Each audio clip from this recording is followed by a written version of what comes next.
पुराण के अनुसार सोमनाथ ज्योतिर्लिंग भगवान शिव का प्रथम ज्योतिर्लिंग है।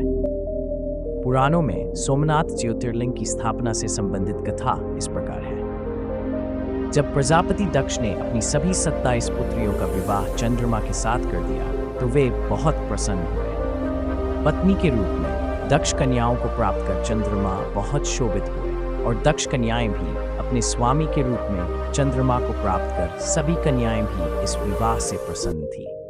चंद्रमा की उन 27 पत्नियों में रोहिणी उन्हें सबसे ज्यादा प्रिय थी, जिसको वे विशेष आदर तथा प्रेम करते थे। उनका इतना प्रेम अन्य पत्नियों से नहीं था। चंद्रमा की अपनी तरफ उदासीनता और उपेक्षा का देखकर रोहिणी के अलावा बाकी दक्ष पुत्रियां बहुत दुखी हुई। वे सभी अपने पिता दक्ष की शरण में गईं और उनसे अपने कष्टों का वर्णन किया। अपनी पुत्रियों की व्यथा और चंद्रमा के दुर्व्यवहार को सुनकर दक्ष भी बड़े दुखी हुए। उन्होंने चंद्रमा से भेंट की और शांतिपूर्वक कहा, कलानिधे, तुमने निर्मल व पवित्र कुल में जन्म लिया है, फिर भी तुम अपनी पत्नियों के साथ भेदभावपूर्ण व्यवहार करते हो। तुम्हारे आश्रय में रहने वाली जितनी भी स्त्रियां हैं, उनके प्रति तुम्हारे मन में प्रेम कम अधिक ऐसा सौतेला व्यवहार क्यों है? तुम किसी को अधिक प्यार करते हो और किसी को कम प्यार देते हो। ऐसा क्यों करते हो? अब तक जो व्यवहार किया है वह ठीक नहीं है, फिर अब आगे ऐसा दुर्व्यवहार तुम्हें नहीं करना चाहिए। जो व्यक्ति आत्मीयजनों के साथ विषमतापूर्ण व्यवहार करता है उसे नरक में जाना पड़ता है। इस प्रकार प्रजापति दक्ष ने अपने दामाद चंद्रमा को प्रेम पूर्वक समझाया और चंद्रमा में सुधार हो जाएगा ऐसा सोच प्रजापति दक्ष वापस लौट आए। इतना समझाने पर भी चंद्रमा ने अपने सुरपति दक्ष ही माने। रोहिणी के प्रति अतिशय आसक्ति के कारण उन्होंने अपने कर्तव्य की अवहेलना की था, अपनी अन्य पत्नियों का कुछ भी ख्याल नहीं रखा और उन सभी से उदासीन रहे। दोबारा समाचार प्राप्त कर प्रजापति दक्ष बड़े दुखी हुए। वे पुनः चंद्रमा के पास आकर उन्हें उत्तम नीति के द्वारा समझने लगे। दक्ष ने चंद्रमा से न्यायोचित बर्ताव करने की प्रार्थना की। बार बार आग्रह करने पर भी चंद्रमा ने अवहेलना पूर्वक जब दक्ष की बात नहीं मानी, तब उन्होंने चंद्रमा को शाप दे दिया। दक्ष ने कहा कि मेरे आग्रह करने पर भी तुमने मेरी अवज्ञा की है, इसलिए तुम क्षय रोग हो जाए।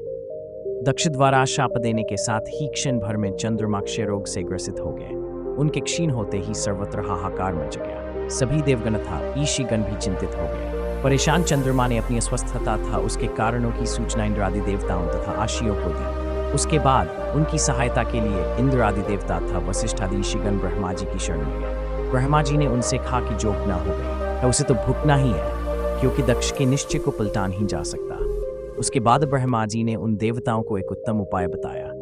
ब्रह्मा जी ने कहा कि चंद्रमा देवताओं के साथ कल्याणकारक शुभ प्रभासक क्षेत्र में चले जाएं। वहां पर विधि पूर्वक शुभ मृत्यु मंत्र का अनुष्ठान करते हुए श्रद्धा पूर्वक भगवान शिव की आराधना करें। अपने सामने शिवलिंग की स्थापना करके प्रतिदिन कठिन तपस्या करें। इनकी आराधना और तपस्या से भगवान भोलेनाथ प्रसन्न हो जाएंगे तो वे इन्हें क्षय रोग से मुक्त करेंगे। भगवान शिव ने तपस्या से प्रसन्न होकर चंद्रदेव से वर मांगने के लिए कहा। इस पर चंद्रदेव ने वर मांगा कि हे भगवान, आप मुझे इस श्राप से मुक्त कर दीजिए और मेरे सारे अपराध क्षमा कर दीजिए।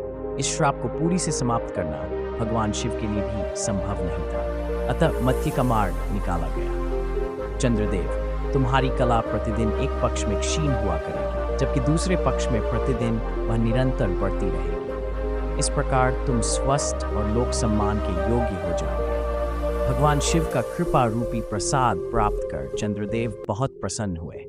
उन्होंने भक्ति भावपूर्वक शंकर की स्तुति की।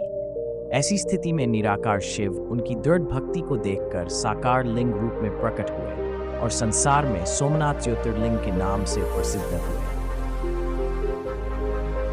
इस तरह की रोचक और ज्ञानवर्धक कथा और कहानियाँ सुनने के लिए हमारे चैनल को सब्सक्राइब करें। Please like the video and comments. आपका दिन शुभ और मंगलमय हो।